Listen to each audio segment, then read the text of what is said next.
Ya, masalah.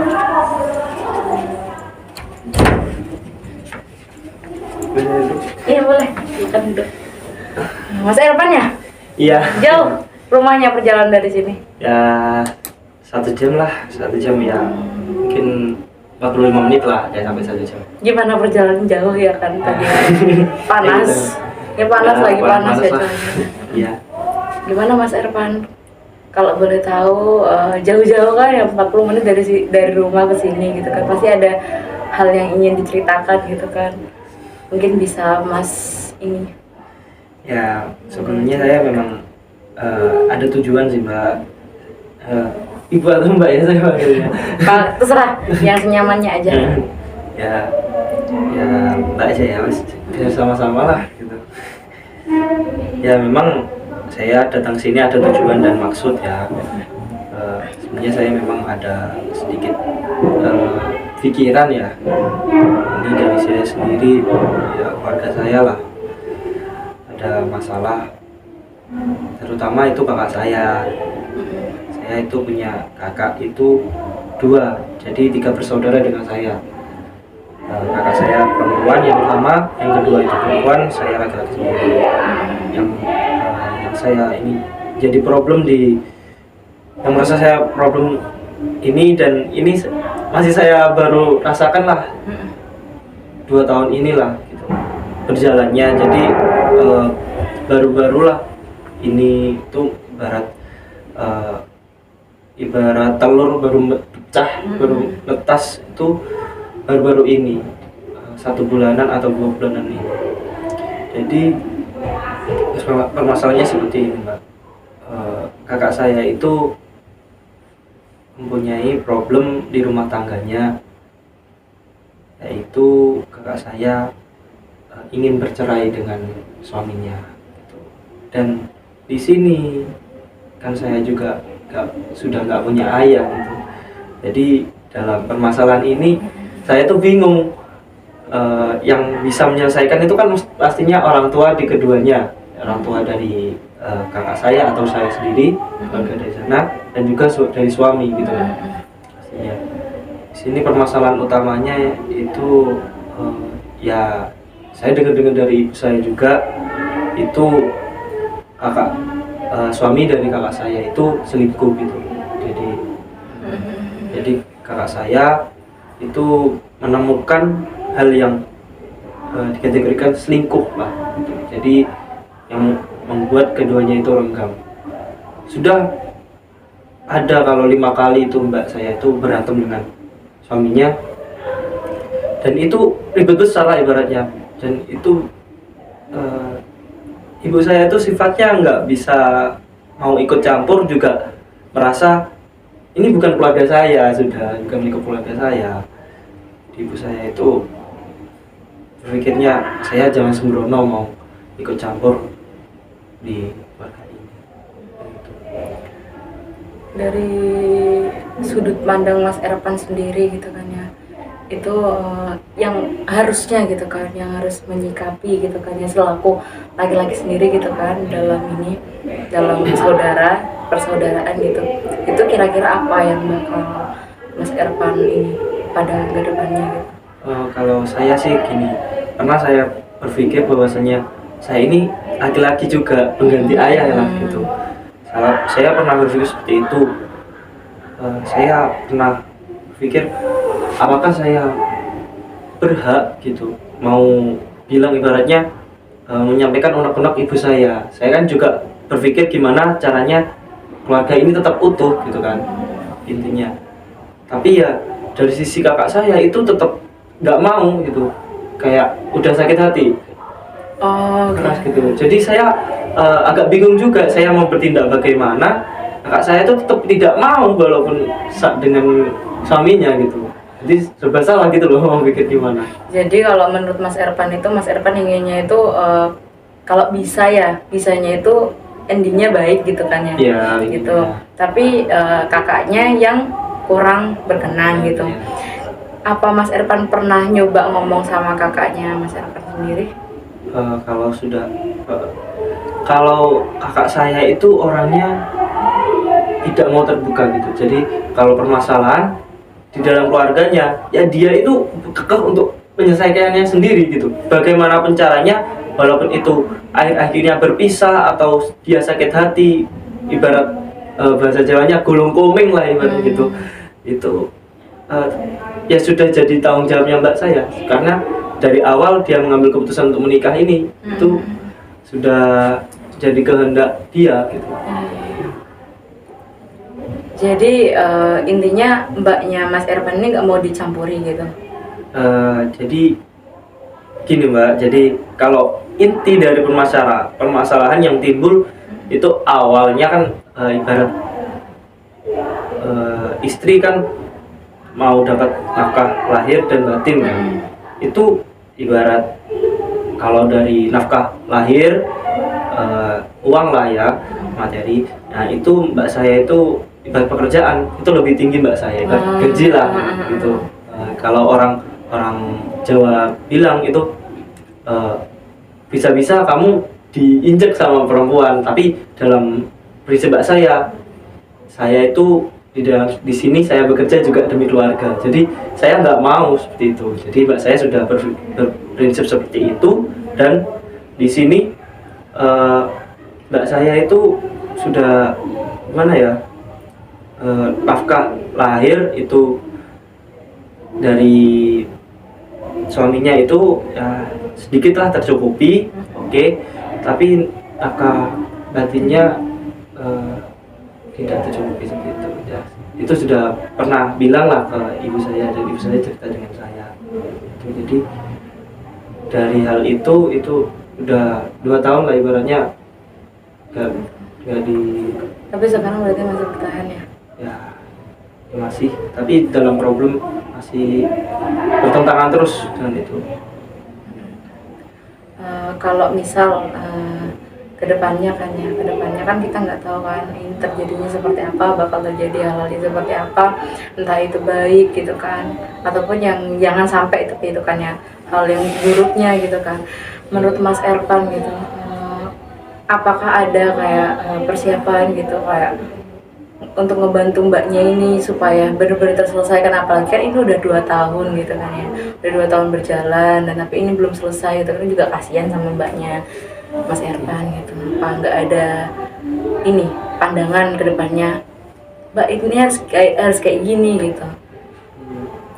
Sebenarnya sudah banyak lah, mbak saya itu diem kan orangnya, yes mau gimana lagi udah tak jalan gini. Tapi prosesnya itu dari kakak saya yang pertama itu, ibu saya sudah bilang ke kakak saya bahwasanya inilah adikmu punya masalah dengan suaminya seperti ini, begini udah nggak dicukupin nafkah lahir batinnya kayak gini. Terus dia itu kalau udah di rumah itu nggak pernah dalam tanda kutip tuh tidak dimanusiakan lah, disapa enggak,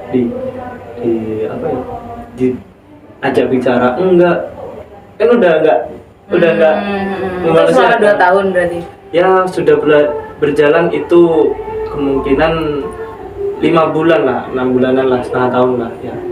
Itu udah ibarat iya itulah lama ya.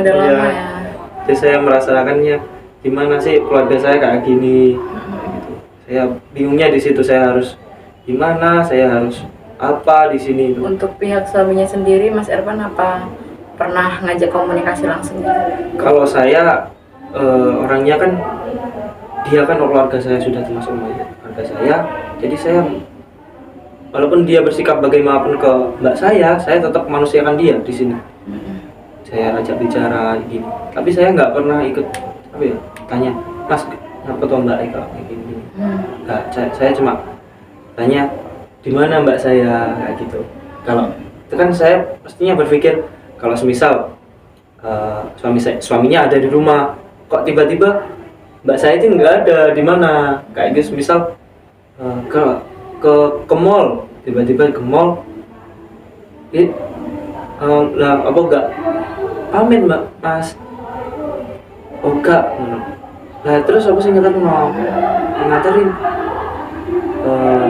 Gojek, naik Gojek. Ya itu kan sudah jadi pemikiran saya bahwasanya di sini ada apa ya, nggak ada komunikasi nggak ada koneksi. Jadi di situ saya. Iya, sebelumnya ya Mas Ervan, saya mau mengapresiasi Mas Ervan udah kayak Mas Ervan kan mau kayak terbukanya itu kan Mas Ervan itu mau gitu loh ngebantu untuk mbaknya Mas Ervan gitu kan, terutama itu juga kan berhubungan sama keluarganya Mas Ervan gitu kan ya. Tapi gitu kan Mas Ervan kalau misal hanya ini memikirkan saja gitu kan ya, gimana sih caranya ini tapi Mas Ervan pernah melakukan tindakan itu kan masih belum kan ya, kayak misal komunikasi langsung sama suaminya gitu kan, suami ataupun mbaknya gitu kan, kalau enggak kumpul lah bareng keluarga gitu kan keluarga gitu kan, mungkin emang iya komunikasinya kurang, maka dari itu Mas Ervan ini sebagai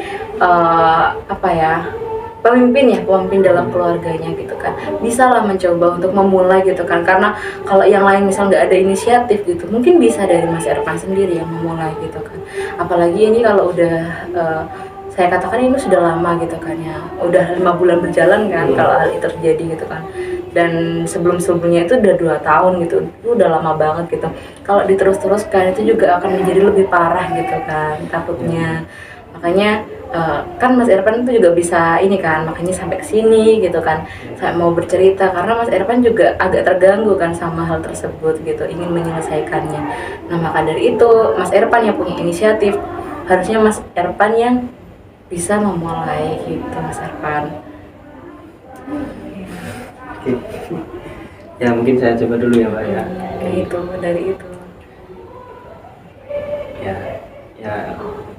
terus selanjutnya aja Mbak ya, saya cerita lagi untuk hal ini. Nah kemungkinan saya mau cari informasi lagi untuk aja ya Mbak. Ya saya mau. Iya. Kasih. Ya. Untuk selanjutnya mungkin setelah Mas Ervan coba bisa kita tindak lanjuti ya untuk evaluasi perencanaan yang akan dilaksanakan oleh Mas Ervan ya. Iya. Gitu. Ya. Terima kasih banyak ya Pak ya. Saya juga. Ya. Assalamualaikum.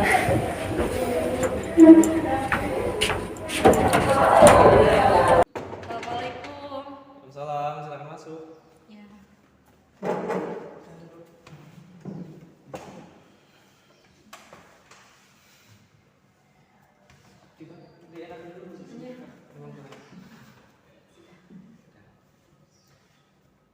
Kalau boleh tahu saya bisa panggil Kak, Mbak atau? Iya Mbak Ajeng. Ingat Mbak Ajeng. Ini dari mana kalau boleh tahu? Dari rumahnya. Rumahnya di Kalipuro. Di sini tadi naik apa? Boleh? Naik sepeda. Kira-kira kalau jalan berapa menit tadi Pak? Lumayan sih 15 menit sampai udah deket sih. Gak ramai Pak ya?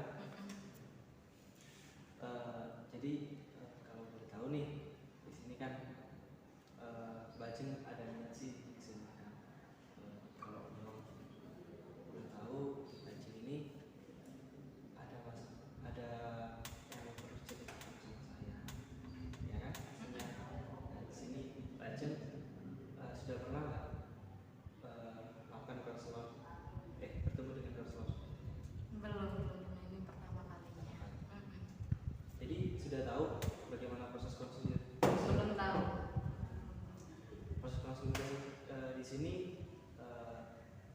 yaitu saya sebagai konselor dan Anda sebagai konselor itu melakukan sebuah proses di mana pengentasan masalah, yaitu kalau memang ada masalah yang Ajeng atau sebuah permasalahan yang diceritakan kepada saya, dan di sini ada sebuah asas kerahasiaan dan asas kemandirian, yaitu di sini permasalahan tersebut yang mengetahui yaitu Mbak Ajeng dan menyelesaikannya yaitu Mbak Ajeng sendiri. Dan saya minta di sini Mbak Ajeng keterbukaan Mbak Ajeng untuk kepada saya agar proses konseling ini berjalan dengan lancar ya. Boleh dimulai? Iya, bisa. Langsung cerita ya. Jadi kan saya ngerasa akhir-akhir ini tuh kayak saya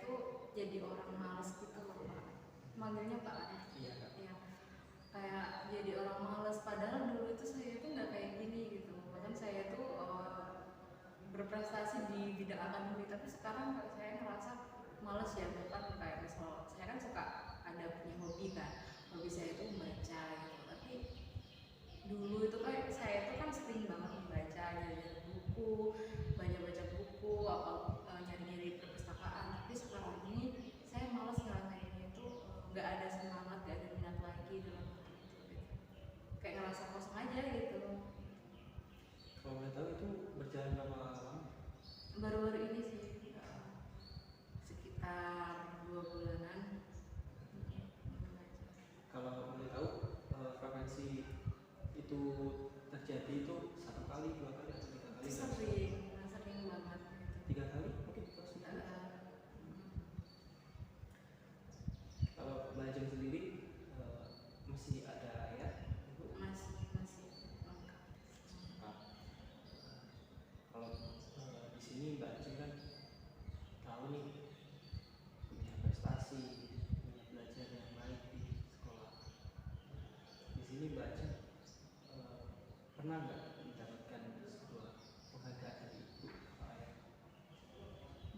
Kalau ibu sama ayah masih ini sih mereka nggak terlalu merespon sama hal yang kayak saya ada prestasi atau pencapaian itu, mereka masih belum ada kayak respon ngasih reward untuk saya itu nggak pernah.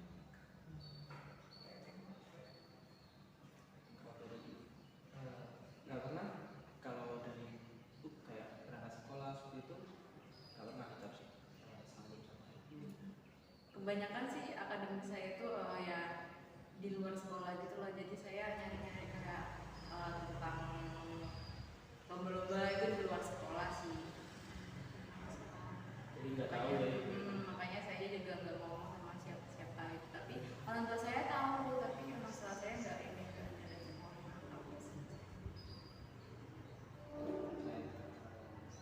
saya memang tahu ya sini Mbak Ajeng itu orangnya yang hebat, membanggakan sekali, potensi akademiknya juga bagus.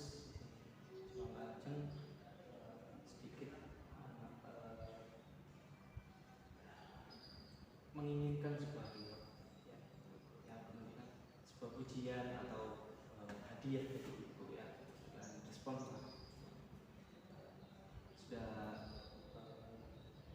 kalau begitu. Oke Mbak Ajeng, kan memang dari orang tua nih, menurut Mbak Ajeng itu nggak ada respon atau reward dari orang tua. Mbak Ajeng merasa kecewa nggak dari hal itu?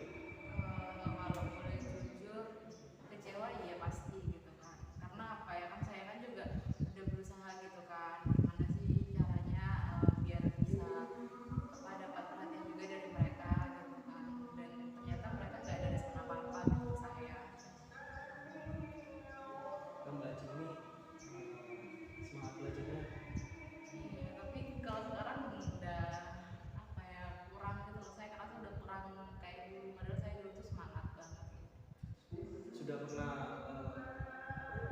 melakukan apa gitu untuk menunjukkan lagi ingin belajar lagi? Saya kan udah pernah kan mau nyoba lagi, saya itu pengen produktif lagi gitu kayak dulu. Tapi itu susah gitu loh. Susahnya tuh kayak udah males aja gitu, nggak ada motivasi buat jalan lagi. Kalau aku boleh tahu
ini yang